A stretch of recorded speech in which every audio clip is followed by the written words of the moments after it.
Welcome back, Patreon subscribers, to another classic private podcast. This is going to be a good one, a doozy. I can't even say this shit on my fucking main page. But this talks about when I went to jail for simping. When I went to jail for simping. Now, see, this was in 2002 in March. I was 15 years ago. I was working at AT&T call center. I think it was 2001 or 2002. I had a flat top, skinny, 140 pounds. Now, what ended up happening was I lost my virginity at age 16 to a hoe. Again, March 1998. That was the first time I actually got some ass. And, this chick at the particular time was like my best friend or something. You kind of, how that shit be.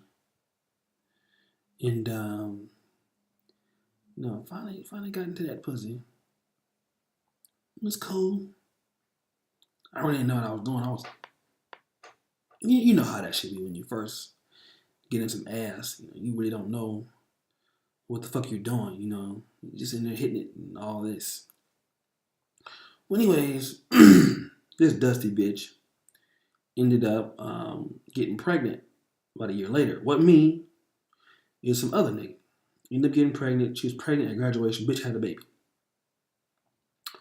All right, so, I didn't think nothing of the bitch. I didn't talk to the hoe for hella years. A few years went by.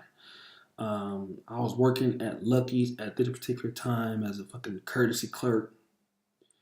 And this bitch happened to live not too far. I just somehow ended up running to her sister, and then her sister gave me the number, and I called, and I was like, her name was Valerie. I was like, "What's up, Valerie? This is it's O'Shea. What's good?" So we started like talking shit, started hooking up. Okay, so this bitch had like a little baby, right? Baby about maybe 2 years old. Okay, so around this fucking time, this hoe was living with her mama and shit, right? On Fulton, Marconi, where the fuck that's a little trash ass area. So then what ended up happening was I had a car, this bitch didn't. So, I was simping, I was getting the pussy again. We got together, fucking her hella different Motel 6s. And driving her to fuck around and shit. And one of the places that I used to drive for the bitch around to was her grandma's house. Now, see, check this out. This bitch, her grandparents are dead now. But the hoe, right? Her grandparents lived in an apartment complex. And above the apartment complex was her baby daddy. And so this bitch got a baby by a nigga, bum nigga, couldn't read or write, She fucked this nigga and got a kid by this nigga. Now, here's the thing. She moved on from this nigga. This nigga's a crazy ass crip. And the nigga was bigger than me too. He was like 6'6". And at the time, I'm a little nigga, 5'10", with a flat top. So, I ain't got nothing for this nigga. So, I'm driving the bitch car. I'm driving the car over to this, bitch house or whatever, grandparents' house, dropping the hoe off. I was taking her to her mama's house. Her mama actually was Mexican, but where her grandma lived is where this nigga lived above her.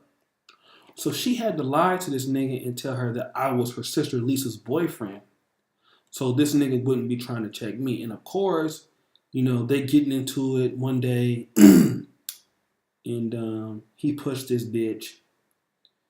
And, we getting into the car or whatever. And I'm just trying to drive off.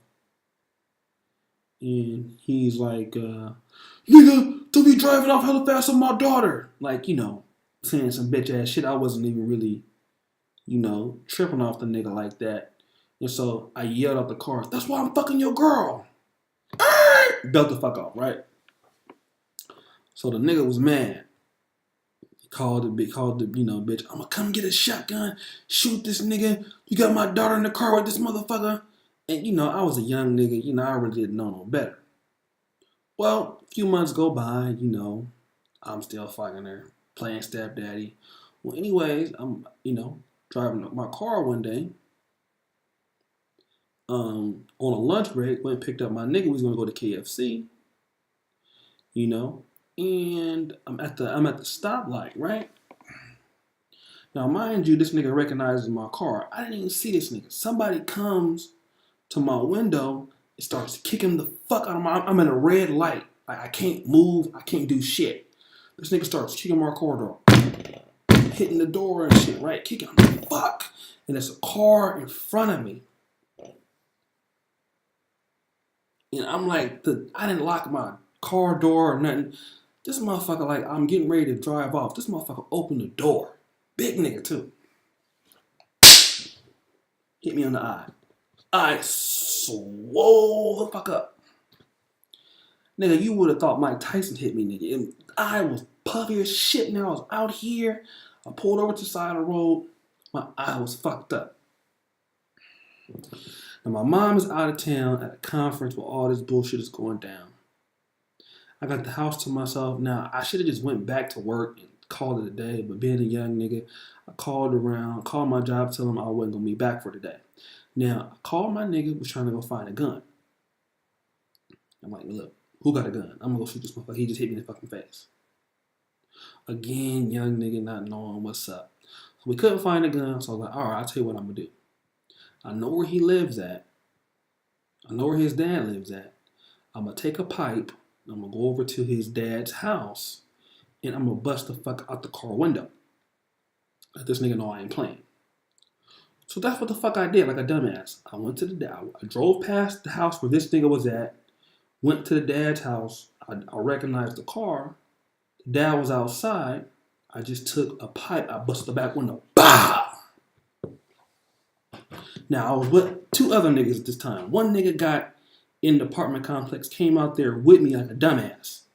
Now, he should have just stayed in the fucking car, right? But this nigga named Nelson. He gets out of the car and walks in the apartment complex. When I go run back to the car, this nigga stays there. So now the dad starts fighting him. Somehow, if I can remember, the dad went and got a bumper jack out of the car and tried to swing it at his ass, right?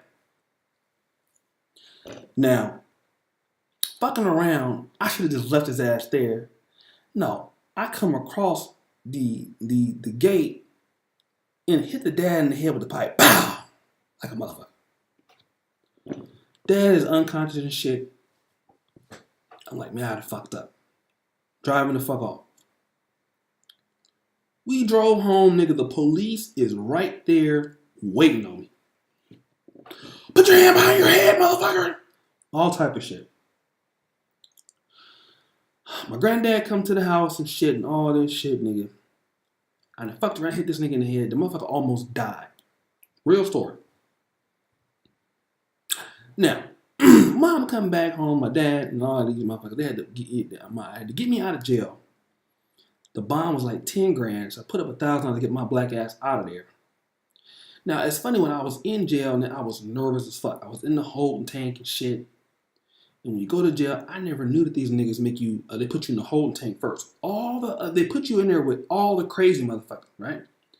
And it was a motherfucker that was in there for kidnapping somebody in advance, some crazy white dudes. And, they give you certain time for phones and shit to use the phone. These motherfuckers was like, look, dog, we're tired of waiting. I got off the phone hella quick. I was scared as shit. Everybody in there musty, smell like my ass and chips, all kind of shit. And the motherfuckers is in there just dirty than the motherfucker, just, And I got to jail, got actually, processed. So they make you, spread your cheeks and cough and shit, look all in your booty hole and everything, all kind of crazy, nasty shit. And I get in there, and this old nigga keep looking at me at the middle of the night. I'm scared. I'm sleeping on my motherfucking, back down. I don't want nobody try to take my booty or nothing. The old nigga ended up being cool. He was like a crackhead or something like that. And then I ended up actually being locked up with my damn basketball coach from Catholic high school. And I went to school before called Christian Brothers High School in Sacramento, and he's my freshman basketball coach. And this motherfucker was in there for beating his white wife. This shit was crazy, dog. So, anyways, I fought this case for 2 fucking years. Right? Fought this fucking case for 2 years.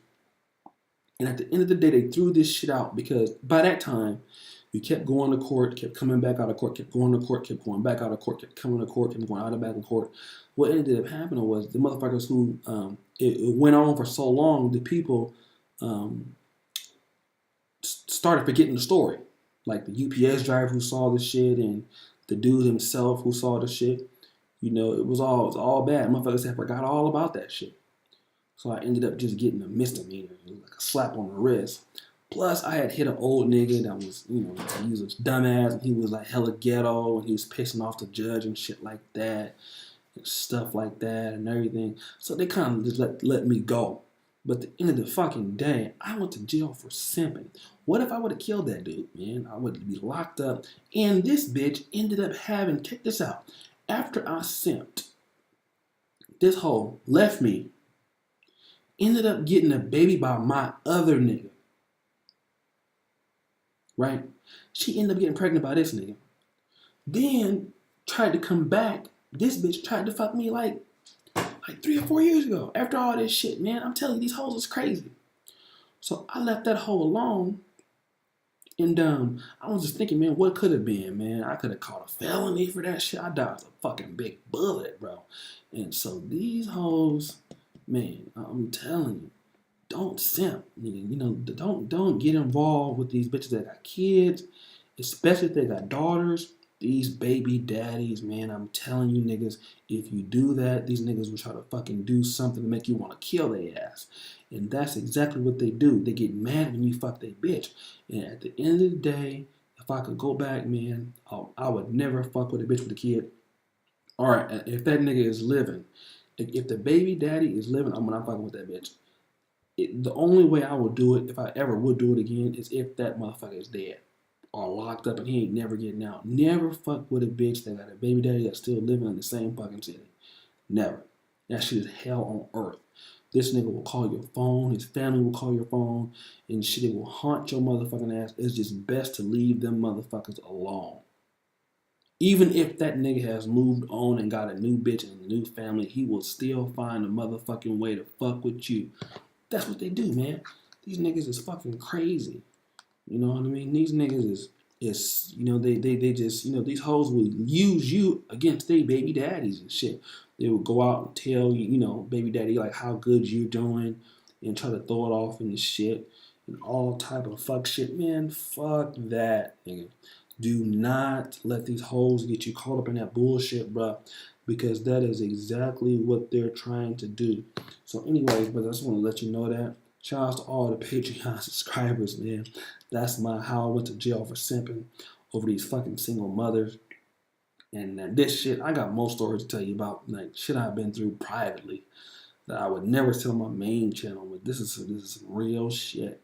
Stop simping over these hoes, and it's not worth it. But anyways, shout outs to everybody. Tomorrow I'm having Alan Roger Curry on for an interview, so you brothers be on the lookout for that. I will be doing a shout out on the website pretty soon for those who are Patreon, and I do a private interview with me and my girl to get to know me a little bit better, know her a little bit better. So I'll post that on here only on the Patreon site. So once again, man, thank you guys for all your support. Shout out to all of you who have really stuck by your boy in the Negro Manosphere movement. I really love all of you. Really appreciate all of you. And as you know, the buffoonery remains at an all-time high. I'm out.